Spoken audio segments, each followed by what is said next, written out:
We're really plunging into the life, the incredible legacy of one of Bollywood's most, I guess, enduring figures, Rekha. Absolutely. A truly enigmatic star. Yeah, exactly. And we've looked at a whole bunch of sources, biographies, film critiques, old interviews, the works, Hmm. all trying to figure out what really made Rekha, well, Rekha, a legend. Right.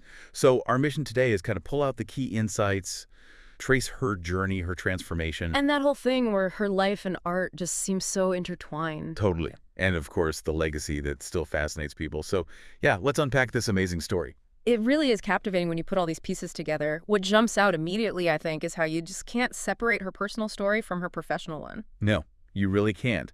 And to get it, you got to start right at the beginning, don't you? Hmm. She was born October 10th, 1954. But the thing that really stood out from the research for me, Hmm. just how young she was starting out. Oh, yeah. Like maybe 13. 13. Yeah. It's wild. Can you imagine stepping onto a film set, this huge demanding career, when you're basically still a kid? It's pretty astonishing, isn't it? I mean, the sources all kind of point to this really rapid immersion. Right.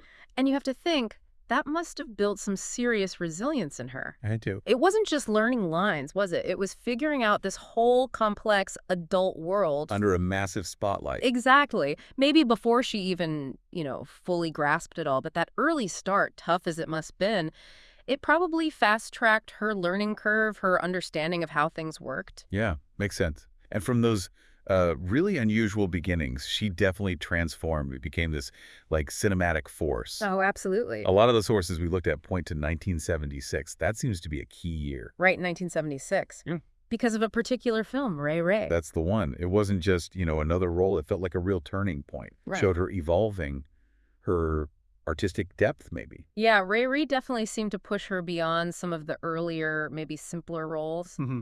And if you connect that, like you said, to the bigger picture, her filmography, well, the sources really highlight her range. Incredible versatility. Yeah. She went from, like, light romances, so on Padon is one, to action dramas, Rampurka Lakshman, Dharmatma, stuff like that.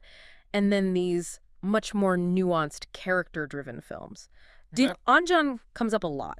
And that kind of range, that wasn't exactly typical back then, was it, for leading actresses? Not really, no. It really established her as someone adaptable, a serious performer. And it wasn't just the variety of roles, was it? It was her presence in them, that magnetic quality. Totally. I was really struck by how many sources brought up specific lines, Yeah.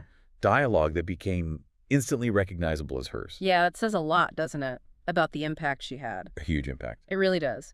It makes you ask, how did she manage that? Not just